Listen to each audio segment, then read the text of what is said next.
Hi folks, thanks as always for joining me. I'm Stephen Cronin. This is another watercolour demonstration. Today it's another Sutton Park from a photograph I took a couple of weeks ago by Streetley Gate, anyone who knows the area. Some nice shadows being cast, just out of shot here all the way across, just to accentuate the light.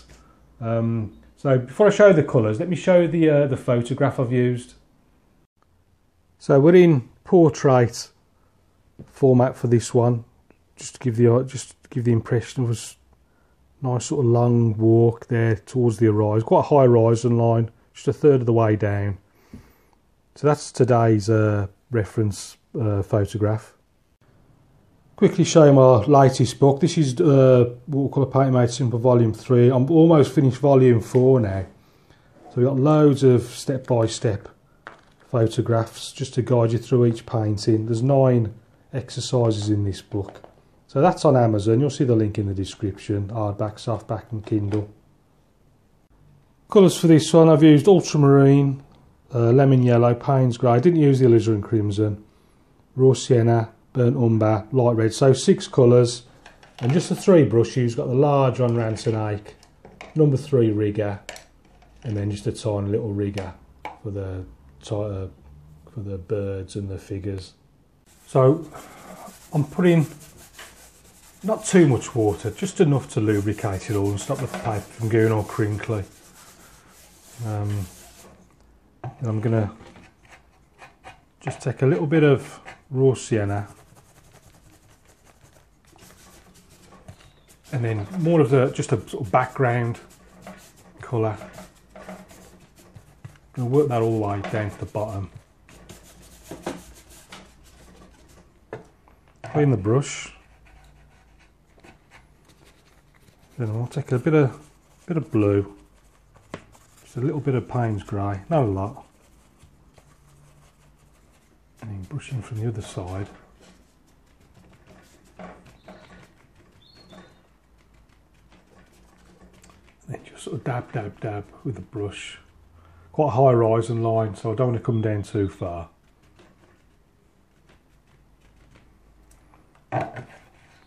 Clean the brush again. I'll just put a few little clouds and things down the bottom end of the sky. Just lighten that there where the tree line's going to go, just so it shows up a bit better. I'm going to take those same 3 colours with just a little bit of lemon yellow in there as well.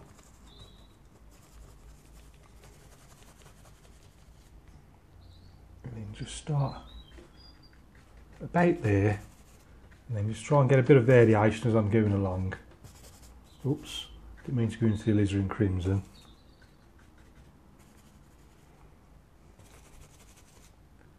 Get a little bit more green on that side. It's really strong, deep green there.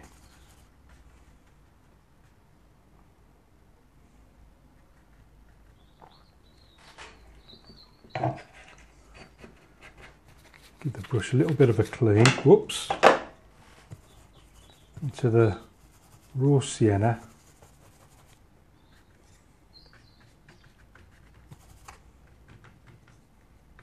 A little bit of light red.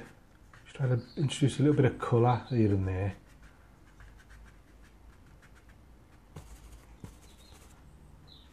A little bit of green as well. It's quite light over there.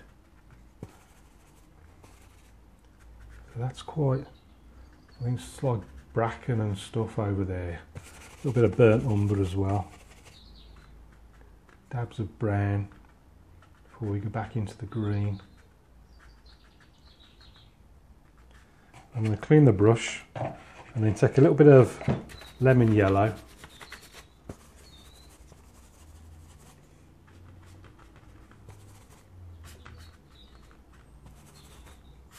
Quick sweep there. Bit of ultramarine, just vary that green slightly. Back into the yellow, ultramarine. Just trying to vary it as I'm working my way down.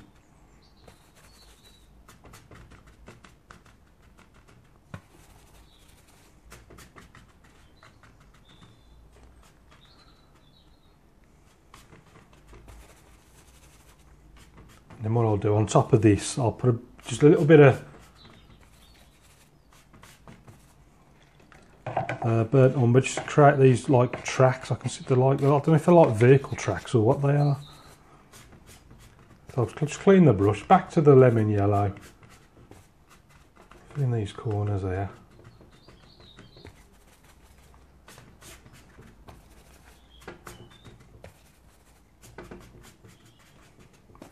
A little bit of brown as well as I'm giving along. That's coming right the way down to the bottom of the paper.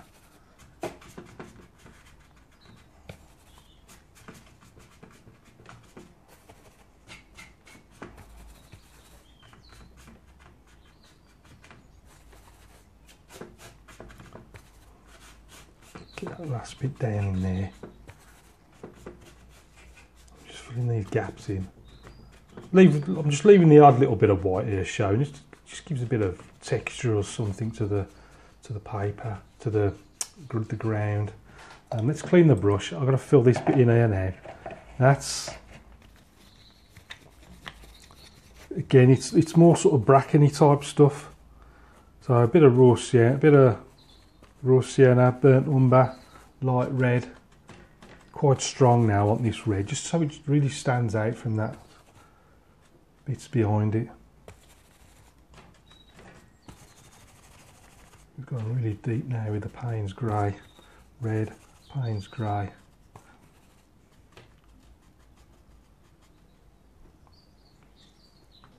Just add a little bit more over there as well.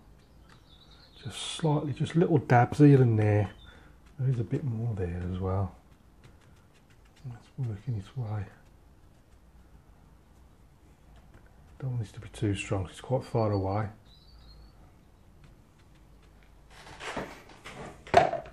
Right then. Let's just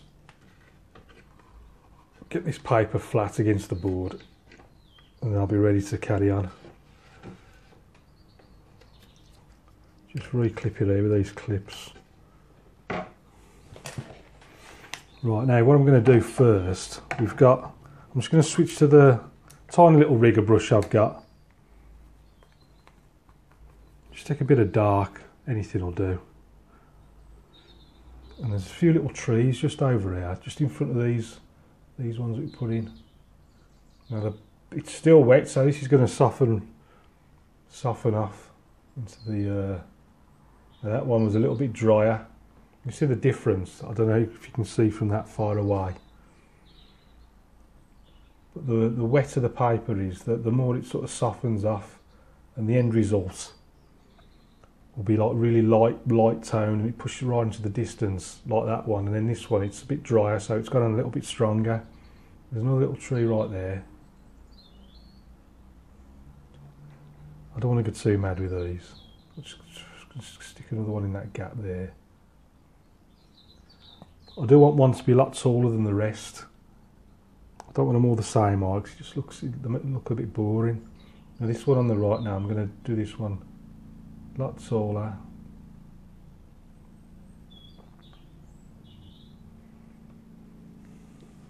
And there is a bit of what I'm going to do. There's just a little bit of foliage I can see. I'm just going to spin it around there so the hairs are going all over the place. And then just to give me sort of random, that's gone a bit too random I think, from one extreme to the other. Just looking for just random bits, just to suggest a little bit of foliage in the distance. This brush is absolutely rubbish. I've got to get a new little rigger brush. See, I can have this one that like it goes like at right angles, get all sorts of funny shapes with it. Let's just try this.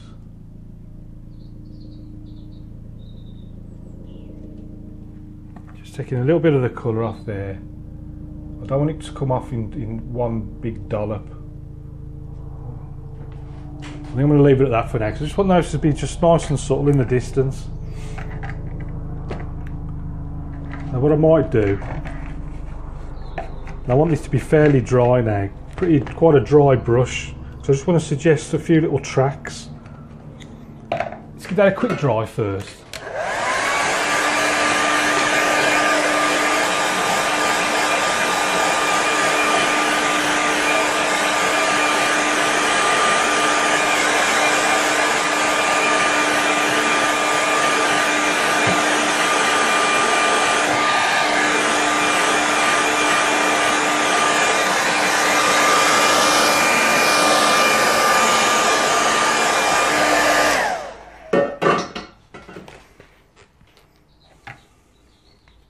Before I do those tracks, there is like another little tree, and I'll put a bit more on this in a minute.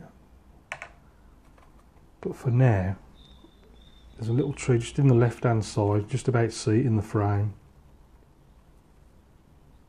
So I'll switch now to the number 3 rig of this one, and this one is a little bit bigger because it's a little bit closer. And I'm just flicking out loads of little twigs and things. And I'm just pressing down slightly, just suggests foliage.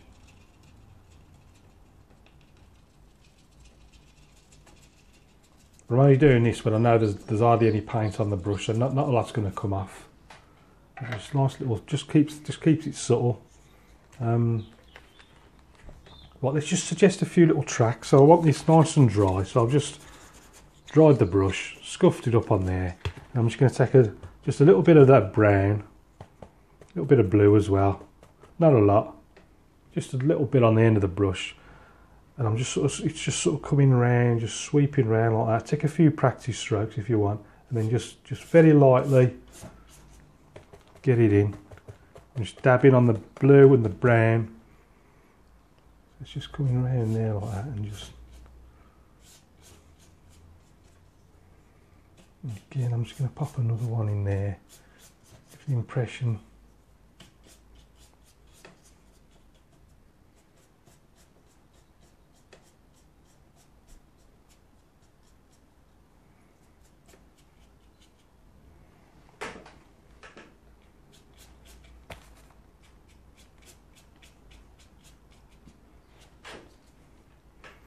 right, I think that's just very light impression of some tracks. I think that'll do it. I think.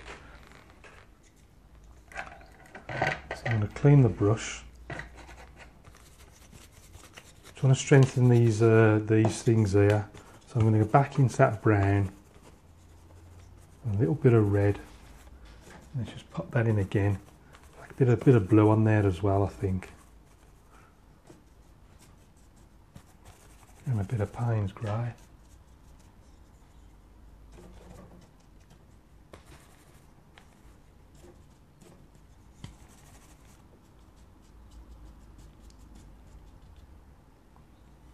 Strengthen those a little bit. Just a few little dots and dabs. These are just like little dark tones scattered about the place, because ultimately what you're after is a complete full variation in your tones, from the lightest ones like here, these clouds, right to your darkest ones. And the more variations you can get between those, the more realistic it'll look, especially from a distance. See, what I often do is I'll pause it, I'll go and stand as far away as I can, just to give me so I get like a sort of thumbnail image from a distance. It lets me know if the tones are sort of there or thereabouts. Just pop that one in there. I'm always looking for the light areas, and I'll just pop a bit of real dark there just to make it pop. Now I want some dark greens, just to suggest a few tufts of grass here and there. So I'm going to get most of the water out, and I'm going to go a bit of lemon yellow, a bit of Payne's grey. Let's just do some dark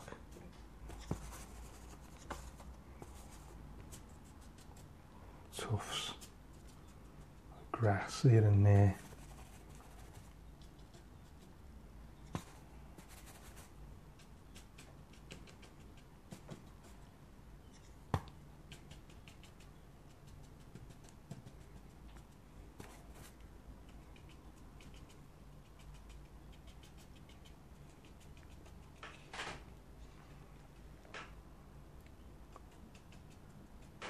Right, I think I might leave it at that before I go too mad with those tufts.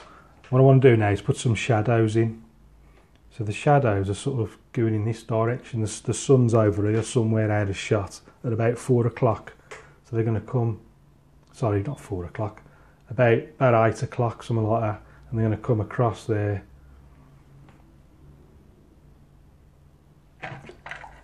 So before I put them in, I'm going to have to make sure it's dry.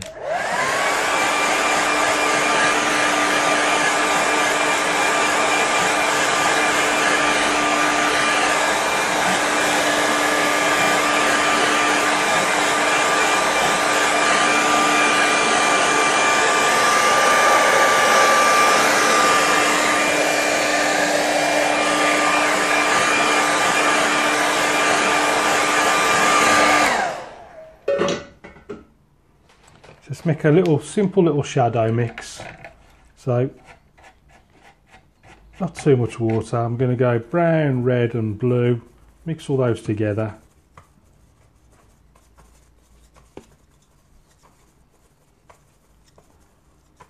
So the sort of bluey grey sort of colour.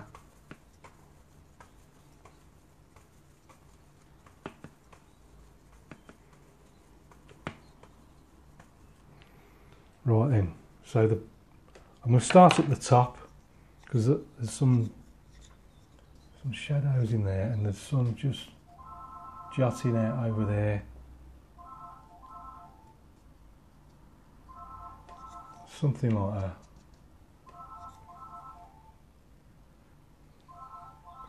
And there's some big shadows cutting across there.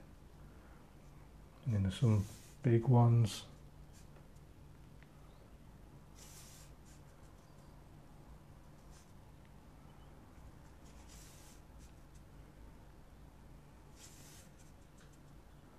Like this.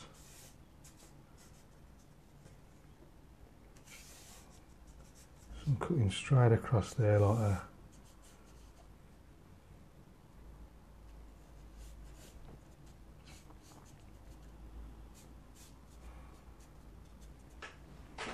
And let's give it a quick dry.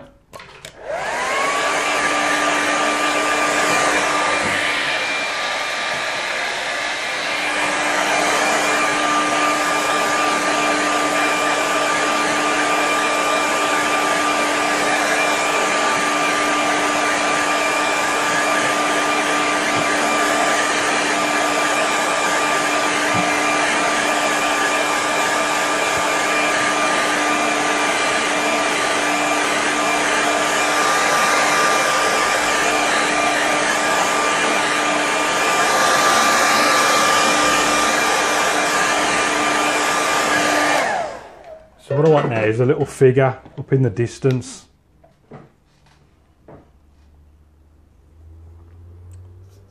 Just get a little bit of... Actually, it's just... Well, I've still got that shadow mix on the brush. I'm just gonna... I can just see a few shadows just in the distance amongst these trees. So I'm just going to pop them in while they're on the brush. Something down there.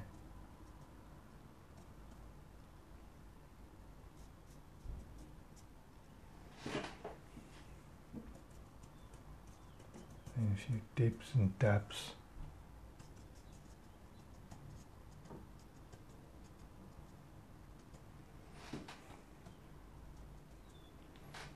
Right then, let's switch back to, let's go back to the tiny little brush.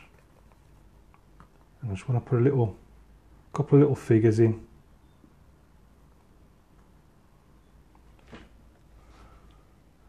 Well, I'm just going to make sure I got the scale right, so they can be right up here. Hang on, where should I put them? Somewhere up here, I think. I don't want them right in the middle of the. They're going to end up right in the middle, aren't they? I just want to put them slightly off.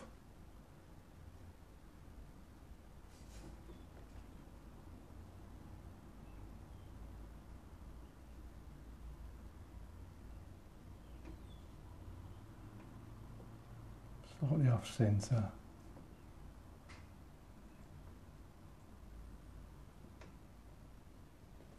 There's the one, just pop the other one in.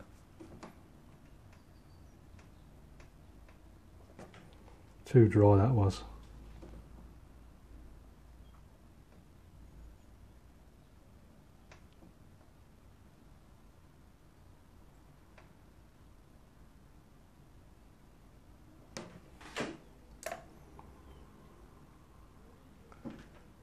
Two little figures, and then obviously they need a little shadows as well, so I'll pop those in.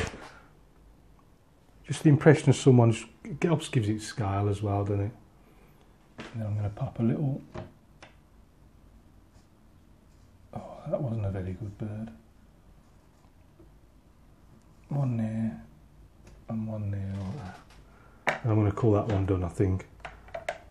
Back to the other brush. Stick my name down the bottom. I'm going to call this one finished, so pop my name in there. Right, let's stick a mount on it and see how it compares to the photograph. There's our finished painting and its mount. So if we compare it to the photograph, I've not really changed any of the elements at all. Just kept a very simple sky, nice clouds. Took a lot of the cloud out just so that the tree line would show up better, and you can see where I've put the reds in with the bracken and again over on this side, and then just use the sort of dry brush these tracks in, I don't know, vehicle tracks or whatever they are, and then got these nice shadows coming across just to emphasise the light that's coming through the scene. So I've tried to incorporate all of those elements into the painting, but you know, keep it as simple as I possibly could.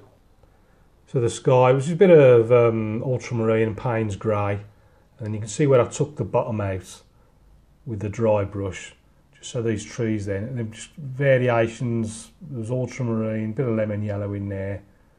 What else was in there? Payne's grey, bit of raw sienna as well.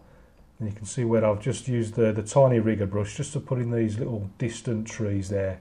Bit of dry brush to create the foliage. You can see the birds there flying amongst them. Use the number 3 rigger for this tree, and then starting with the sort of the reds here, just to add a bit of colour.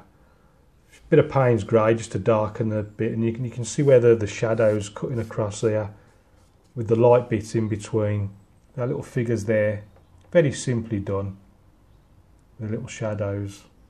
And I've just tried to vary the greens a little bit as I come right down into the foreground. Dry brush those tracks in, and then just used shadow mix with the shadows. I often hit and miss. Sometimes I won't put enough water in and they'll come out too dark. This one wasn't too bad, because ideally you want the shadows as prominent as possible, but you want to be able to see what you've done underneath, the colours and textures and whatnot. So I don't think I was too far off with these ones. You can still see the colour underneath the shadows.